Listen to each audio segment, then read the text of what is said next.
সনাতনী প্রতিবাদী সাধু চিন্ময় কৃষ্ণ দাসের গ্রেফতারির পর এমনিতেই উত্তাল পরিস্থিতি হয়ে রয়েছে বাংলাদেশে। এই পরিস্থিতির আঁচ এসে পড়েছে ভারতেও। এই পরিস্থিতিতে রাজ্যের জেলাগুলি থেকে জঙ্গি সন্দেহে গ্রেফতার হচ্ছে একের পর এক বাংলাদেশি নাগরিক। সূত্রের খবর, গোপনে নাশকতার ছক কষতে ভারতের বিভিন্ন জেলায় গোপন আস্তানা কেড়েছে বাংলাদেশি জঙ্গিরা, আর তাতে করে রোজই কেউ না কেউ গ্রেফতার হচ্ছে। এরই মধ্যে বাংলাদেশের বিভিন্ন জায়গা থেকে কিন্তু এই অনুপ্রবেশের ঘটনা ঘটছে।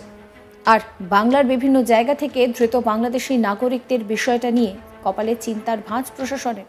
অন্যদিকে টাকার বিনিময়ে সীমান্ত দিয়ে এদেশে লোক ঢোকাচ্ছে খোদ এদেশেরই দালালরা। মোটা টাকার বিনিময়ে তৈরি করে দেওয়া হচ্ছে ফেক আধার কার্ড, প্যান কার্ড, পাসপোর্ট। তার মধ্যে এবার ভারতীয় বিশ্ববিদ্যালয়ে গবেষণার কাজে এসে ছিনতাইয়ের শিকার হলেন এক বাংলাদেশি পড়ুয়া। সীমান্তের কাছে এই ছিনতাইয়ের ঘটনা ঘটেছে বলে জানিয়েছেন ওই বাংলাদেশি পড়ুয়া। উত্তর 24 পরগনার বনগাঁ পেট্রাপোল এলাকার ঘটনা। পুলিশ জানিয়েছে যে বাংলাদেশি ওই গবেষকের নাম অমিত মুখোপাধ্যায়। তিনি শিবাজি বিশ্ববিদ্যালয়ে পিএইচডির গবেষণা করছেন। পেট্রাপোল বন্দর দিয়ে রোজই ভারত বাংলাদেশের বহু যাত্রীরা যাতায়াত করে। সেই কারণে বন্দর এলাকায় রয়েছে টাকা বিনিময়ের কেন্দ্র। এলাকায় বহু যুবক আছেন যারা প্যাসেঞ্জারদের বিভিন্ন কাউন্টারে ডেকে নিয়ে যান। বাংলাদেশি ছাত্র অমিত মুখার্জি ভারতের শিবাজি ইনস্টিটিউটে পড়েন। তিনি পিএইচডি কমপ্লিট করে গত 9 ফেব্রুয়ারি বাংলাদেশে বাড়ি ফিরছিলেন। অভিযোগ, পেট্রাপোল বন্দরে আসার সময় তাকে ডলারের বিনিময়ে কেন্দ্রে নিজের নাম করে তার কাছে থাকা $300 কেড়ে নিয়ে পালিয়ে যায় এক দুষ্কৃতী। এরপর ওই ছাত্র পেট্রাপোল থানায় লিখিত অভিযোগ দায়ের করেন। ঘটনার তদন্তে নেমে পুলিশ অভিযুক্ত ছিনতাইকারীকে গ্রেফতারও করেছে। স্থানীয়দের অভিযোগ, পেট্রাপোল বন্দর এলাকায় বহু যুবক আছে যারা ভারতে আসা বা ভারতে থেকে যাওয়া প্যাসেঞ্জারদের সহযোগিতা করার জন্য এগিয়ে এসে তাদের উপরে জোর জুলুম করে। সেই অভিযোগের তদন্তে নেমে পেট্রাপোল থানার পুলিশ এক দুষ্কৃতীকে গ্রেফতার করেছে।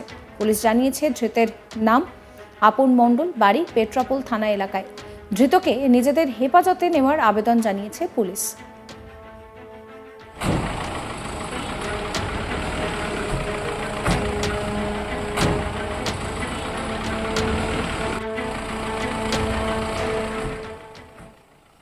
আইনজীবী কি বলছেন শোনাবো আপনাদের। তারিখে একটা অভিযোগ হয়েছে পেট্রাপোল থানায়, case number 14/2025, under section 126 clause 2, 115 clause 2, 304, 351 clause 2 clause 3 এবং 3/5 বিএনএস অ্যাক্ট। এই ধারায় মামলাটি হয়েছে। সেই মামলাটি পাওয়ার পরে পুলিশ তদন্ত শুরু করে এবং তদন্ত শুরু করে যেটা এফআইআরে জানা যায় যে একজন বিডি ন্যাশনাল যার নাম অমিত মুখার্জি, সে স্টুডেন্ট ভিসা নিয়ে ভারতবর্ষে এসে শিবাজি ইউনিভার্সিটি থেকে পড়াশোনা করে পিএইচডি কমপ্লিট করে সে যখন তার বাংলা বাড়িতে, তার দেশের বাড়িতে ফিরে যাচ্ছিল, তখন সে বর্ডারের ওখানে এসে একজন ছিনতাইকারীর পাল্লায় পড়ে এবং সে তার কাছ থেকে $300 ছিল, সেইটা স্নাচ করে এবং সেটা স্নাচ করার পরে পুলিশ তদন্ত শুরু করে এই আপন মণ্ডলকে গ্রেপ্তার করে এবং আপন মণ্ডলকে গ্রেপ্তার করে আজকে আদালতে প্রডিউস করেছে এবং পুলিশ তদন্ত শুরু করেছে এবং এই যাতে এই ডলারগুলো উদ্ধার করা যায় তার কাছ থেকে এবং ঘটনার ক্রাইম সেটা যাতে আবার পুনর্গঠন করা যায় সেইটা নির্মাণ করার জন্য তাকে পুলিশ কাস্টডিতে নেবে এবং বিষয়টা পুলিশ তদন্ত করে পরবর্তীকালে আবার রিপোর্ট পাঠাবে। বিষয়টি এখন ইনভেস্টিগেশন স্টেজে চলছে। এই নিয়ে আমার কলিগ দীপক দেবনাথের একটি রিপোর্ট দেখাবো আপনাদের। এক বাংলাদেশি পর্যটকের সাথে প্রতারণা এবং তার কাছ থেকে প্রায় $300 ছিনিয়ে নেওয়ার অভিযোগ, এরকম একটি অভিযোগ উঠেছে ভারতীয় নাগরিকের বিরুদ্ধে এবং অভিযোগ দায়ের করা হয়েছে। সেই অভিযোগের প্রেক্ষিতে সেই ভারতীয় নাগরিক আপন মণ্ডল, তাকে গ্রেপ্তারও করেছে পুলিশ। যদিও সেই যে $300 ছিনতাইয়ের অভিযোগ, সেই $300 এখনও পায়নি এবং পুলিশ নিজেদেরকে হেফাজতে নিয়ে, আপন মণ্ডলকে নিজেদের হেফাজতে নিয়ে জিজ্ঞাসাবাদ করা হচ্ছে যে ওই $300 সেটি কোথায় রাখা আছে। ঘটনাটি ঘটেছে গত 9 ফেব্রুয়ারি এবং আমরা যেটা জানতে পেরেছি যে অমিত মুখার্জি, তিনি বাংলাদেশি নাগরিক এবং মহারাষ্ট্রের শিবাজি স্টেট ইউনিভার্সিটির ছাত্র।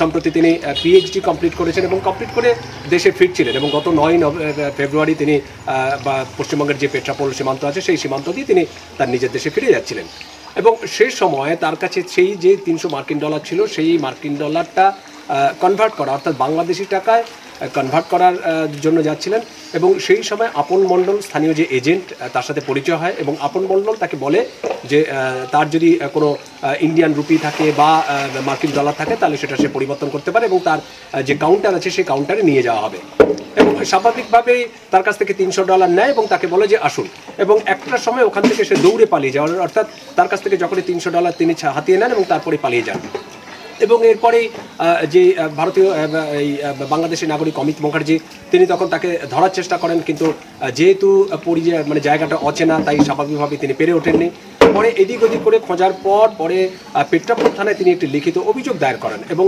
সেই অভিযোগের প্রেক্ষিতে গত 9 ফেব্রুয়ারির ঘটনা এবং গতকালকে অর্থাৎ মঙ্গলবার দিন পুলিশ সেই আপন মণ্ডল যে অভিযুক্ত ব্যক্তি তাকে গ্রেপ্তার করে যদিও তার কাছ থেকে সেই $300 যেটা ছিনতাইয়ের অভিযোগ উঠেছে সেই $300 কিন্তু উদ্ধার করা সম্ভব হয়নি এবং পরে তাকে বনগাঁ মহকুমা আদালতে তোলা হয় আদালতের নির্দেশে তার পুলিশ রিমান্ডের নির্দেশ দেয় এবং পুলিশ আপাতত তাকে জিজ্ঞাসাবাদ করে জানার চেষ্টা করছে যে ওই $300 কথা এবং কোনো একটি চক্র কাজ করছে বলেও পুলিশের অনুমান এবং স্থানীয় বাসিন্দারা বা ওখানকার যারা স্থানীয় যারা দোকানদার আছেন তাদেরও যেটি অভিযোগ এবং বেশ কিছু যাত্রী তারাও যেটি বলছেন যে প্রায়ই তাদের এরকম সম্মুখীন হতে এরকম অসুবিধার সম্মুখীন হতে হয় এবং সেখানে একরকম এই যে যারা এজেন্ট সেই এজেন্টদের একরকম রাজ চলে তাদের আধিপত্য চলে এবং যে সমস্ত পর্যটক সে বাংলাদেশি হোক কিংবা ভারতীয় হোক বা অন্য কোনো দেশের নাগরিক সেই স্থলবন্দর যে যখন তারা যাতায়াত করেন তখন কিন্তু সেই এজেন্টরা তাদেরকে কার্যত তাদের সঙ্গে সে আঠার মতো লেগে থাকে এবং তাদের নিজেদের কাউন্টারে নিয়ে যাওয়ার একটা প্রবণতা লক্ষ্য করা যায় তো সেই দিনকেও ঠিক সেরকমই ঘটনা ঘটেছিল কিন্তু সেই টাকা মানে সেই $300 সেটিকে বাংলাদেশি টাকায় পরিবর্তন করার নাম করে তার কাছ থেকে নিয়ে সঙ্গে সঙ্গে তিনি গা ঢাকা দেয় এরকম একটি ঘটনায় চাঞ্চল্য ছড়িয়েছে এবং এই যে অভিযোগগুলি আসছে সেই অভিযোগও যথেষ্ট মারাত্মক এবং যথেষ্ট গুরুতর অভিযোগ এবং পুলিশের কাছে ইতিমধ্যেই যেটি বলছিলাম যে পেট্রাপোল যে থানা সেই পেট্রাপোল থানায় লিখিত অভিযোগ দায়ের করা আছে এবং সেই অভিযোগের ভিত্তিতে অভিযুক্ত ব্যক্তি আপন মণ্ডলকে গ্রেপ্তার করেছে কিন্তু এই আপন মণ্ডলের সাথে আর কেউ জড়িত আছে কিনা সেখানে কোনো চক্র আছে কিনা চক্রের সদস্য কারা এই $300 যেটাকে ছিনতাই করা হয়েছিল সেই টাকাটা কোথায় গেল সমস্ত কিছু জানার চেষ্টা করছে তদন্তকারী কর্মকর্তারা আপাতত সেই 9 ফেব্রুয়ারি তিনি লিখিত অভিযোগ দায়ের করেন এবং তারপরে কিন্তু তিনি দেশে ফিরে যান এবং তার মোবাইল নাম্বার রেখে দেওয়া হয়েছে এবং পুলিশ তার সাথে যোগাযোগ করা হয়েছে যদি সেই $300 মানে $300 পাওয়া যায় তবে তার হাতে ফিরিয়ে দেওয়া হবে এরকমও পুলিশ জানিয়েছে